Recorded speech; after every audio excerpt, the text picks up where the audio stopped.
Baba mwenyezi na mwenye rehema, kubali kusikia maombi yetu. Ututie moyo katika mkutano huu wa Kama Symposium. Nena pamoja na kila mmoja wetu kwa mkutano wetu wa Dinari ya Waitaluka. Kwa jina la Mungu Baba, Mwana na Roho Mtakatifu. Amen. Keti chini tafadhali. Wanaume wote wa Kama hoye! Bwana Yesu asifiwe. Ila usinot kiptayat. Mwami Yesu afume. Bwana asifiwe. Leo wapendwa, nataka kuambia katika hii dunia ambayo tunaishi, mwanaume ni majukumu. Mwanaume ni majukumu. Haya majukumu hata ukatae ukubali, hakuna mwingine atafanya, ni wewe. Kwa hivyo kuko na wanaume aina mbili. Kuna wanaume wenye wanatoroka majukumu na kuna wale ambao wanasimama na kukabiliana na majukumu ambaye yako mbele yao. Kanisa, kila wakati mtoto akifukuzwa school fees, hata kama mama yake anajua mzee hana pesa, atamwambia nenda mwambie baba yako. Nataka niwaambie, mwanaume ni majukumu. Mwanaume ni kuvumilia. Mwanaume ni kuongoza watu. Leo nataka kuongea nani kuhusu kichwa cha mazungumzo yangu ni ya kwamba mwanaume ni majukumu. Jambo la kwanza kwa mazungumzo yangu ni ya kwamba kila mwanaume ako na strengths na weaknesses. Kila mwanaume, kila mmoja wetu tuko na strengths, tuko na nguvu zetu na pia tuko na udhaifu wetu. Leo nataka kusema ya kwamba nguvu za mwanaume number 1, yeye ana kitu cha kwanza ambacho kinaonyesha positive side ya mwanaume. Kitu cha kwanza ni mwanaume ana nguvu. Ukitaka kufanya chochote inawezekana kama mwanaume, kwa sababu wewe una nguvu. Nguvu ya mwanaume inaonekana sana wakati anapokubali kuhusisha Mungu kwa mambo yote. Daudi alijulikana kama mwanaume ambaye alikuwa na ujasiri na nguvu. Kwa nini? Ni kwa sababu wakati alipolemewa alinyenyekea na kuomba Mungu amsamehe. Yeye alikuwa karibu na Mungu. Anaitwa a man after God's own heart. Mwanaume ana nguvu na nguvu yake inatoka kwa Mungu. Jambo la pili, kila mwanaume anastahili kuwa sober. Majaribu ni mengi, changamoto ni mingi, lakini mwanaume anajulikana kwa kuwa sober. Kuna yule ambaye anaitwa Yusufu. Katika kitabu cha Mwanzo 39, Biblia inasema na Bwana akawa na Yusufu. Inasema kitu cha kwanza, nguvu ya mwanaume inaonekana kwa kuwa karibu na Mungu. Kitu cha pili, mwanaume anajulikana kwa kuwa sober. Yaani anastahili kuwa na akili timamu. Mambo ni mengi. Yusufu, Biblia inasema na Bwana akawa pamoja na Yusufu. Na ukiwa pamoja na Bwana, Biblia inasema na Mungu akabariki mikono ya Yusufu, kwa sababu Mungu akabariki bwana wake kwa sababu ya Yusufu. Hapo kulikuwa na mama ambaye anaitwa mke wa Potifa. Yeye akataka kujaribu huyu mwanaume, siku hiyo ikaenda opposite. Kama ingekuwa siku hizi sijui nini ingefanyika, sitaki kuelezea. Na hata sitaki kuuliza mtu chochote ambacho kingefanyika hapo. Lakini kitu cha kwanza, Yusufu alikuwa soba, alikuwa na msimamo. Sijui kama wanaume wana msimamo ama chochote inaweza kuwavutia. Ukiangalia yenye inapita kwa barabara inakuvutia, ama tunakuwa na msimamo kama Yusufu. Yusufu alikuwa na msimamo, alitembea na Bwana akawa na msimamo. Kitu cha tatu, yeye alitoroka dhambi. Yeye he was very very sober. Kuna wanaume wengi kwa sababu ya kukosa soberness wamepoteza chenye walipewa kama urithi. Wengi wamepoteza chenye walikuwa naye kazini. Wengine wamepoteza hata mpaka na jina na heshima kwa sababu ya kukosa kuwa sober. Ninaomba ya kwamba strength ya wanaume namba 2 ni kuwa sober. Sijui mwanaume anastahili kuongozwa na hasira ama anastahili kuongozwa na kuwa sober. Mungu atusaidie tujue mwanaume, his strength is supposed to be sober. Mama anaruhusiwa kukasirika na kwenda upande hii na upande hii mwingine. Je, unajua ukistaki mama kwa maneno yenye alisema akiwa na hasira, hakuna mtu atamshikia. Hakuna mtu atasema mama ana makosa, ni wewe ndio utapatikana. Hata neno moja ikisemwa kwa hasira wa mwanaume ni changamoto. Kwa mama ameruhusiwa. Sijui kama ni kweli ama ni uongo. Ni kweli. Anasema mzee alisema hii. Kwa hivyo mwanaume strength yake number 2, he must be very sober. Sijui unakumbuka ulisema nini ukiwa na hasira. Kiza zingine inatakana unakunywa maji. Unakumbuka I'm supposed to be sober. Wewe ukipoteza network, kila mtu amepoteza. Wewe inatakana uvumilie. Ndio kama wanaimbanga waume twende naye adui ni wengi. Yaani tuko na adui wengi, kwa hivyo you must be sober. Na mtu ambaye alikuwa ni sober ni mtu ambaye aliitwa Yusufu. Kitu kingine, mwanaume must surely plan kama Nehemia. Nehemia alijipanga. Je, unajua Nehemia alijenga ukuta wa Yerusalemu kwa siku 52 peke yake. Mpaka leo hiyo ukuta inasimama. Alijipanga. Mwanaume anastahili kujipanga. Watu wa jamii yetu wanasema panga na tiji. Kwa mtu alijipanga. Mwanaume anaonekana kwa kujipanga. Haijalishi chenye uko na ukikosa kujipanga, wewe unakosa kuwa mwanaume wa majukumu. Naomba Mungu akusaidie ujipange. Haijalishi ni muda gani unaweza anza kujipanga. Na wale ambao wanajipanga, hawa ni wanaume ambao wako na majukumu. Je, umejipanga namna gani? Sijui kama mtu anaweza kujipanga kabla hajaoa. Anaweza kujipanga kabisa. Kuna mjamaa mwingine alikuwa anasema anataka kujipanga ajenge nyumba permanent ndio aoe. Mpaka leo bado anaendelea kujipanga na anaoa. Yaani anaendelea kujipanga na bado hajaona, anafika miaka 60. Sasa wakati atajipanga apate pesa ya kutosha anunue shamba ajenge, mtoto wa kwanza atakuwa na miaka ngapi? Akifika miaka 70 ndio mtoto wako na miaka 10, bado anajipanga. Sijui kama mwanaume anaweza kujipanga bila mama. Nataka ujiulize na uwaze kwa mapana na uangalie wale ambao wako na wamama na wale ambao hawana. Wagani wamejipanga? Mshahara inaweza kuwa sawa, kazi inaweza kuwa sawa, lakini mwenye wako na mama na mwenye hana, nani anaendelea? Mwenye wako na mama. Mwenye hana? Mwenye wako na mama. So kujipanga ya mwanaume number 1 ni kutafuta mtu anakaa naye. Yes. Na tena usichagulie yeye mwenyewe anajipanga, anajipanga. Usito yake kilo yake ni ngapi?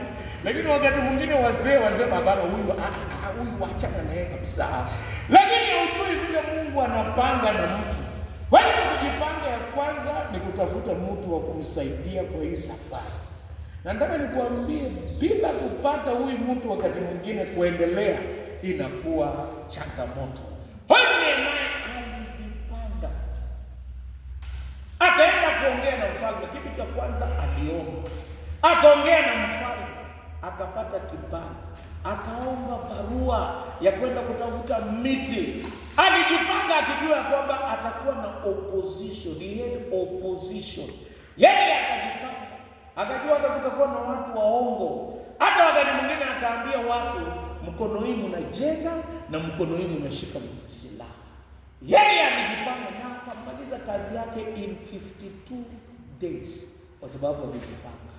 Sijui kama sisi tunaenda tu mbele ama tunajipanga. Unajua Mwafrika kujipanga ni kazi ngumu sana.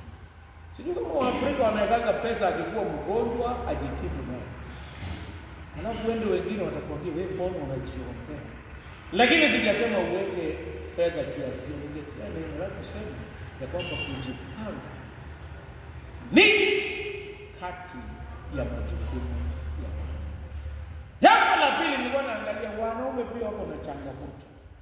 Kitu ambacho kinasumbua wamama, mmoja hapo hapa ni wivu, lakini sasa sitamuuliza hapo peke yake.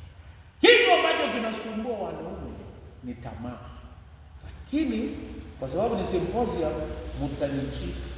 Tamaa ni kitu ambacho kimesumbua wanaume wengi, the biggest weakness of men, ingawa including the strongest man to have ever lived. Jina lake iliitwa nani? Samson. The wisest man to have ever lived, jina yake ilikuwa inaitwa nani? Suleiman. Nini liwaharibu wote? Ni tamaa. Tamaa ni changamoto ya wanaume, lakini kwa sababu ni symposium sitathibitisha. Nyinyi mtaniambia kama nimesema ukweli ama uongo. Nilikuwa na mzee wangu mmoja miaka 86, akaniambia, mchungaji, bado mimi naendesha bodaboda. Yaani bado anaendesha bodaboda ingawa wako na miaka 86. Wewe sababu gani? Kwa sababu unafikiri huyo mzee akasema alioa mtoto wa miaka 23. Hata mchungaji, nilioa afadhali kushinda kijana yangu. Angalia wangu na kijana yangu. Je, unafikiri changamoto ya huyo mzee ni nini? Si ati alikuwa na nguvu mingi. Wakati mwingi wanaume, lakini si wakama, tunaongea kuhusu wale bwana. Si nyinyi mko sawa. Mimi najua mnaendelea vizuri, amsumbuki, lakini wale wanaume wako nje. Number 1 weakness ni tamaa. Na tamaa haiwezi tosheka. Mtu anaweza tu tubu peke yake. Weakness ya pili, kila mwanaume ako na toy ambaye ako naye. Wengine ni gari, wengine ni simu, lakini wakati mwingi kila mwanaume ako na toy. Sijui au toys ambaye tuko naye, ambaye wakati mwingine inaweza kusumbua. Wengine ni betting. Na nakwambia kuna wengine wanajaribu kuwekeza kila siku, lakini si wazee wa kama. Mimi najua wazee wa kama amuhusikani na mambo kama hiyo. Betting. Ninakwambia, nilikuwa na mchungaji ambaye nilimjua, ambaye alikuwa pia anabet. Jumapili mpaka akapoteza pesa betting. Jambo la tatu ni ya kwamba kiburi ni changamoto ya kwanza. Kuongoza wanaume ni kazi ngumu sana. Mbona hakujawahi kuwa na chama ya maendeleo ya wanaume? Hakuna. Mbona ukiambia mwanaume lazima tuende hivi, anakuambia kwa nini tusipitie? Kuongoza mwanaume ni kazi ngumu. Kama ingekuwa rali ya wamama, wangekuwa ngapi hapa? Wakati mwingine wanaume kuongoza inahitaji hekima, kwa sababu wote ni viongozi.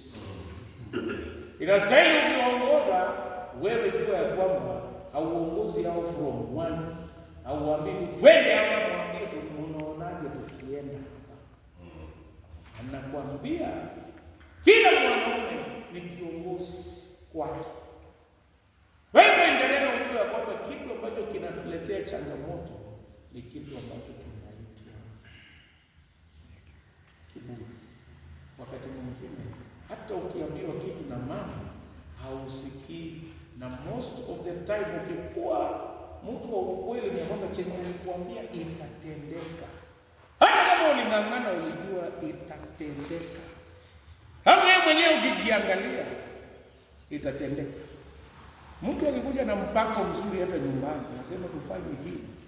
Kuna mzee mmoja alikuwa anasema hii hapo ni mbaya, lakini anafika huko anabadilisha na kukarabati na kuleta, mimi nimesema sasa tufanye hivi na tufanye hivi na tufanye hivi.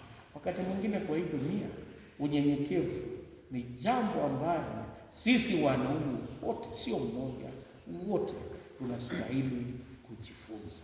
Bwana asifiwe. Jambo la pili ambayo inaendelea na mazungumzo yangu, je, mwanaume anastahili kufanya kitu, lakini mwanaume asifanye kila kitu. Wakati mwingi katika jamii wanaume wengine wanataka kufanya kila kitu. Mzee mmoja alimpatia ushuhuda, alipata amani alipopeana kifunguo ya store mama ashike. Kwa sababu alikuwa akitembea na kifunguo ya store, kifunguo ya mayai, kifunguo ya unga. Yaani akienda bahali lazima afike mapema ndio mambo iendelee. Nataka niwaambie kuna changamoto mwanaume akifanya kila kitu kwa boma ama kila kitu kwa kanisa. Ni vizuri ujue unastahili kufanya chochote. An idle man is very dangerous. Ndio maadui wote watakuvamia. Kwa hivyo mwanaume lazima afanye kitu. Ni kazi gani ambayo mwanaume anafanyanga kwa boma kila siku? Hiyo swali nafikiri tutaulizana kwa simposia. Ni lazima afanye kitu. Na kwa simposia msa zingine mchungaji ataweza chukua break evangelist ili hapa tuongee sasa, tuseme ni gani ndio majukumu yako. Na hiyo majukumu yako usipofanya, hakuna mwingine atafanya na hakuna mwingine atakuuliza. Mwanaume lazima kuwe na kitu ambacho unafanya. Hata ni wakati wa jioni na hata mchana. There must be something that a man does. But a dangerous man does everything. Ugali ndio anasonga, wakati kuku inapikwa yeye ndio anakatakata na kuhesabu vipande ya nyama. Wakati mwingine unga ameweka signature. Wakati mwingine kila kitu bila yeye kila kitu inakwama. Yaani amesimamia boma mpaka boma imesimama. Huko na mzee mmoja siku moja ilisikika ya kwamba amepatikana na ajali, amekufa. Watoto wakasherekea. Wakasema wacha tuondokee jamaa.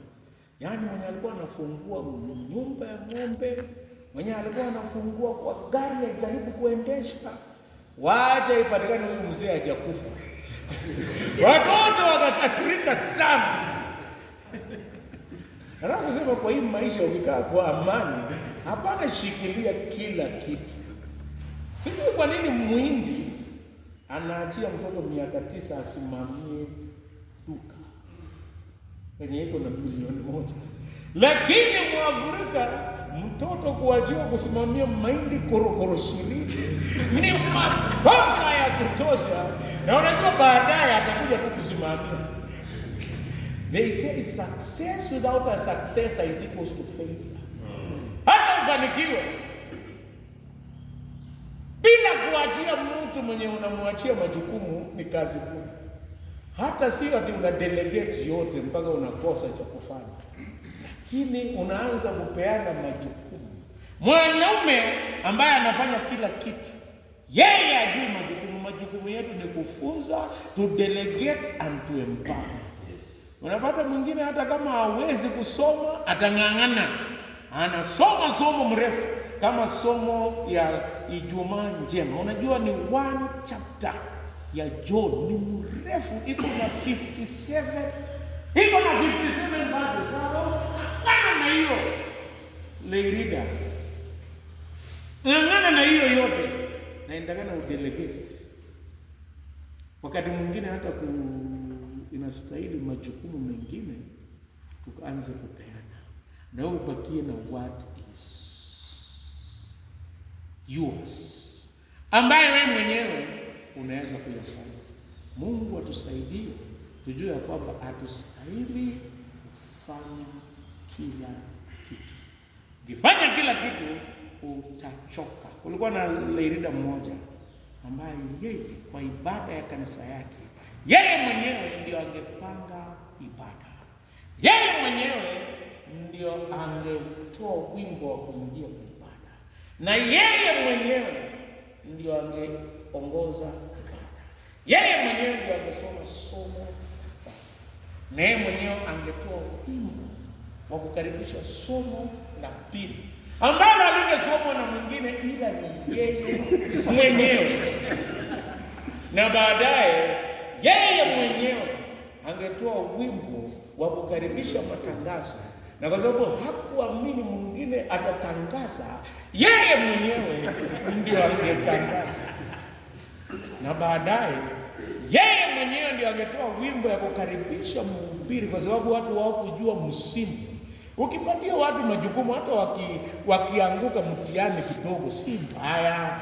We learn by failing and making mistakes. Na baadaye yeye mwenyewe ndio angehubiri. Imani ya mitume yeye mwenyewe ndio angeongoza watu. Na baadaye kikapu ya sadaka, kwa sababu hakuamini wengine watafikisha sadaka, yeye mwenyewe ndio angetembeza. Na baadaye yeye mwenyewe ndiye angeongoza sadaka, na kwa sababu hakuamini mwingine kuhesabu, yeye mwenyewe iko kanisa lake. Watu wengine walikuwa wanafanya kazi gani? Hapo ni kanisani. Sasa nyumbani wewe na wazee wengine, lakini si nyinyi. Naongea kuhusu wengine, yeye mwenyewe ndio anafanya kila kitu. Na wakati mwingine wengine hawezi kukua na kuendelea. Mungu atusaidie tujue kwamba fanya yale ya muhimu. Mengine peana majukumu. Na wakati mwingine, wakati watu wanazoeshwa majukumu, wanajua utamu ya shamba. Utamu, hata akipatiwa nusu point, ambie panda hapa, hii ni yako. Na hata utakuwa ukinunulia uniform. Baada ya kuvuna nusu point, anapata hapo na gunia 2, hauze shilingi 6,000. Na wewe unajua, when you delegate you don't abdicate responsibility. Bado unaendelea kufuatilia. Unamwambia umeuza ngapi? Haya, enda nunua uniform ingine, hii fanyie chenye unataka. Huyu mtoto anajua hii shamba ya baba, kumbe si ya baba, ni yetu. Na hii shamba ni tamu na inaleta mapato. Changamoto ambayo tumepata wakati mwingine, watu wakienda kwa sababu ya kukosa kudelegate, wanaenda na vitu zao zote. Nilienda matanga huko Maragoli, wakati mtu anaenda wanawasha magari yake ipige kelele na pikipiki ndio asiende nayo, lakini kama hakupeana majukumu ataenda na yote, kwa sababu hata hawajui kuendesha gari, ni yake mwenyewe, kila kitu ni yake. Akienda road anaenda na yote, huyu anaelewa road ya duki, naenda na vitu vyake. Jambo la tatu ambalo ninazungumza na ni swali, je, mwanaume anastahili kuongoza na kifua ama na moyo? Hiyo ni swali ambayo nataka kuwauliza. Anastahili kuongoza na kifua ama na moyo? Wakati mwingine kifua inaweza saidia kwa muda mchache. Wacha ukuwe mzee, umefika miaka 65. Unajua kwa wakati mwingine hata kiti hauwezi songesha, na uliongoza na kifua. Sasa sio utaacha jua itakuchapa. Unaita watu wawasikii, kujeni. Huyu mzee wacha. Na saa zingine hauone na kijiti. Saa hiyo wanakuacha kama kifua ilikuwa kubwa, saa hiyo imekaa kama ya kuku. Sasa hakuna kitu utaambia watu, utawala. Dynamics ya power inaendanga ikichange. Sio kama mmewaona. Wakati mwingine mzee ndio kusema 100%. Inafika pahali unaanza kusema 80%. Inafika pahali Walisema maisha ya mwanaume ni kama, ukiwa kijana wewe ni kama punda. Punda inapiga mateke ya kutosha. Yaani siku hiyo hakuna kitu unaambiwa. Baadaye unakuwa kama umbwa. Umbwa inabweka wakati mwingine na hakuna kitu inafanya. Na ikifika pahali unazeeka kabisa unakuwa kama paka. Paka inaangalia tu inakulala. Yaani maisha na hiyo ndio maisha yetu. Wewe inastahili ukubali ya kwamba hii maneno kifua itasaidia wakati mwingine, lakini wale ambao watoto wameshikilia mpaka mwisho waliongoza kwa moyo, wakashauri na wakaelekeza na wakaongoza kwa mfano na wakajitolea, na watoto wanasimama pamoja na wao. Nikimalizia nataka nisome kitabu, hatutasoma lakini Samueli wa kwanza 17. Hii ni hadithi ya Daudi na Goliathi. Daudi na Goliathi. Daudi alikuwa kijana mdogo, akaenda kwa vita. Alipofika kwa vita akashangaa. Yaani alishangaa sana, akaona watu wanatoroka, wanaume wanatoroka. Yeye alipotaka kuuliza wa kwanza swali, kwa nini wewe mwanaume wewe majukumu unatoroka? Akamwambia kwa mtu anaitwa Goliathi, na ukitaka kungojea ngojee, mimi natoroka. Akauliza wa pili, hata akashangaa kuona mfalme mwenyewe Sauli anatoroka. Unajua sisi wanaume ndio askari, pia sisi ni wafalme wa kwetu. Ukiona mwanaume ametoroka na pepa bagi, jua majukumu amelemewa. Ndio wakati mwingine mwanaume akioa bibi ya pili, wakati mwingine ni kutoroka majukumu. Na hata ukioa wa pili, sijui kwa nini ukioa unaoa watu sawa, haina sawa. Sijui kwa nini. Kama hako na kelele wa kwanza, wa pili utapata hako na degree. Wa kwanza alikuwa na diploma, wa pili sasa amepata degree ya kelele, na ukiongeza watatu unapata masters. Hiko jamaa moja huko kwetu alifukuza bibi ya kwanza, alikuwa mwizi. Wacha wa pili sasa alikuwa ananusa pesa penye wameweka. Yaani hata afike wapi atatoa.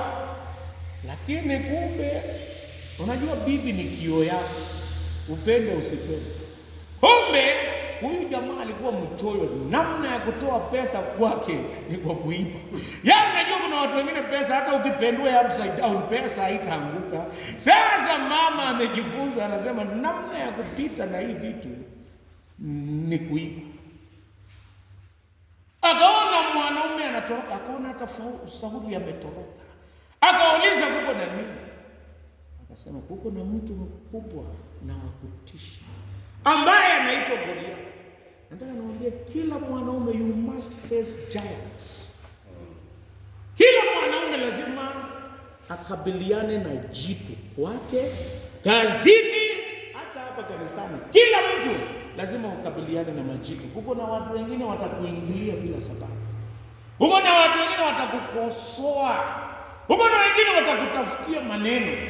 Hata useme wewe ni mpole, lazima utakabiliana na majitu kwa maisha. Je, tunajifunza nini kutokana na hadithi hii ambaye hatujui mwandishi wa Samueli, lakini wanasema alikuwa mmoja wa wanafunzi wa manabii, na alitumia kitabu cha nabii Samuel, Nathan na Gad. Hao waliandika, akatumia hizo na akaandika Samueli. Na Samueli inaongea kuhusu watu watatu: Samueli, Sauli na Daudi. Hao watu watatu peke yake ndio wanaongelewa kwa kitabu hicho. Mmoja alitoroka majukumu. Hata Samueli akaacha majukumu, watoto wakaharibika. Daudi leo nataka kujifunza, hata Daudi majukumu yalimlemea, watoto wake wakachanganyikiwa, kwa sababu alikuwa baba mpole sana, alipenda watoto sana. Leo nataka kuangalia kuhusu mwanaume. Kitu cha kwanza, mwanaume astahili kutoroka majukumu. Ingawa maaskari walikuwa na silaha, ingawa Sauli alikuwa na kirauni, yeye akatoroka majukumu.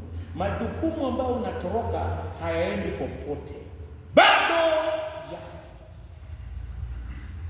Majukumu ambayo unasema unatoroka, hakuna penye unaenda, bado yako. Hata ukitoroka haubadilishi chochote.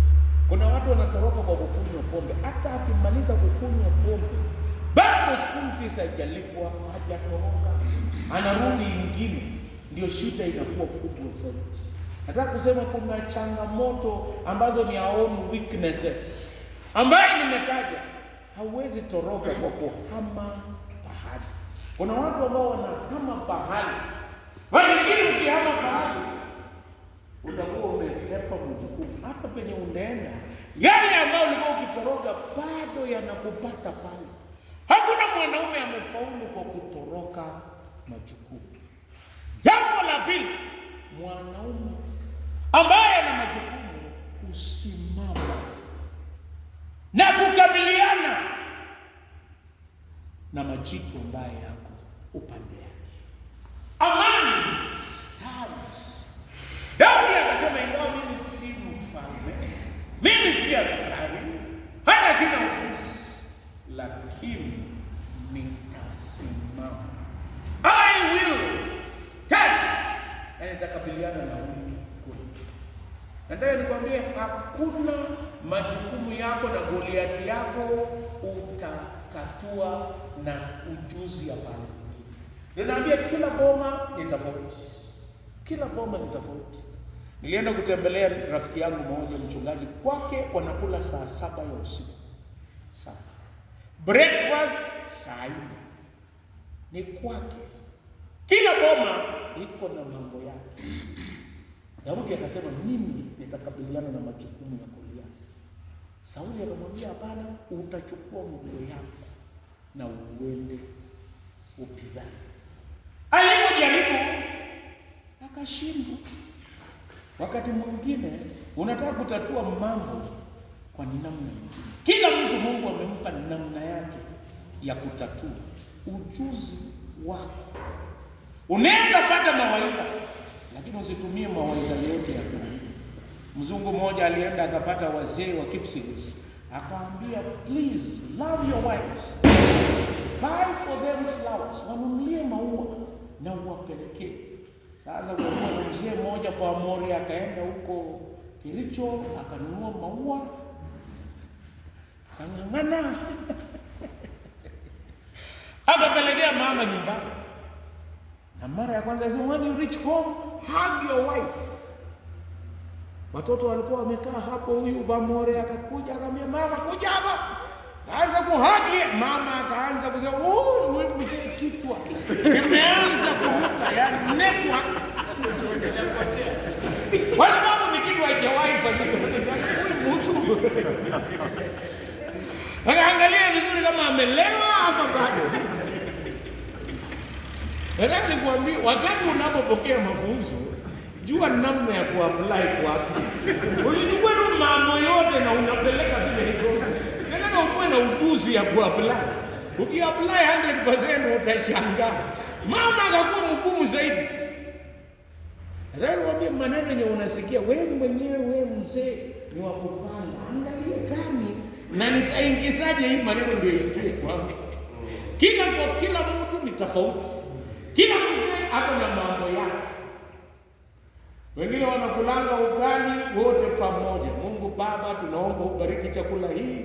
Kila mtu ana attack right center. Mzee huko, mama huko, watoto huko. Hiyo ni sawa kwao. Wengine kila mtu analetewa chakula yake, mzee yake special.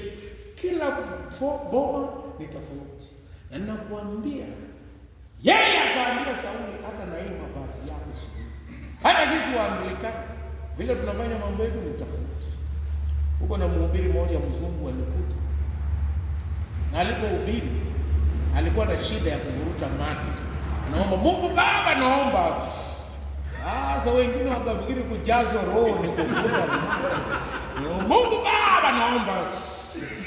Yaani unamwona maneno ya mtu mwingine. Wengine wanataka kuhubiri kama Mwiru, wengine wanataka kuhubiri kama nani.